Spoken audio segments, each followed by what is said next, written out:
Banyak cara mengkreasikan makanan khas Palembang untuk menarik minat pembelinya, seperti yang dilakukan Rizal Renaldi, salah satu pelaku usaha makanan di Palembang. Ia berinovasi membuat tekwan goreng sejak 2 tahun belakang. Apabila tekwan pada umumnya direbus, berbeda dengan buatan Rizal yang digoreng, untuk menciptakan cita rasa tekwan yang gurih dan lebih empuk. Bahan utama membuat tekwan tetap ikan dan kakap dipilih Rizal. Ikan kakap yang sudah digiling dicampur bawang putih halus, gula, garam, penyedap rasa dan air, lalu diaduk hingga kalis. Setelah itu masukkan tepung terigu perlahan sampai adonan tercampur rata, lalu digoreng.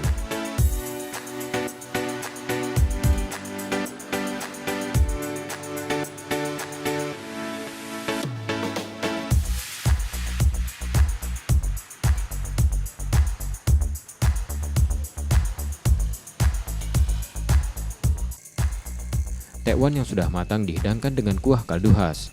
Tekwan goreng Rizal diakui makin laku selama 1 tahun terakhir, dengan memanfaatkan media sosial sebagai wadah promosi. Satu hari tekwan goreng habis terjual hingga ratusan porsi, dan menghabiskan lebih dari 3 kg ikan kakap. Dari mertua lah lama jualan tekwan goreng, jadi ngikutin mertua. Bedanya mertua kan udah dikasih tahu ke wong-wong. Kalau aku nih, yo inilah di sosial media, di posting, di videoin.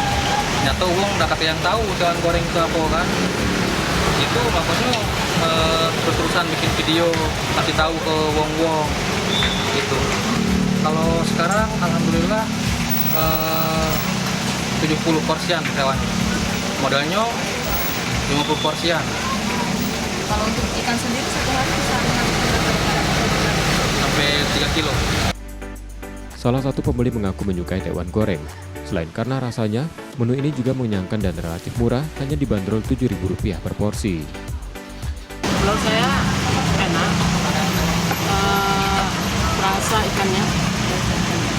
Terus berbeda nggak sama tekwan yang lain? Beda sih sebenarnya. Dari apa Agak yang lebih kenyang. Dia itu lebih terasa bumbunya. Udah berapa kali makan ini? Udah berapa kali?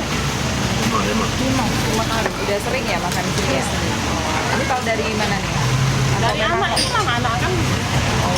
Dia di TikTok ya. Tekwan goreng buatan Rizal ini bisa dibeli langsung di kedai milik Rizal selain secara online. Reski Oktora, Moklas Diferensial, Kompas TV, Palembang, Sumatera Selatan.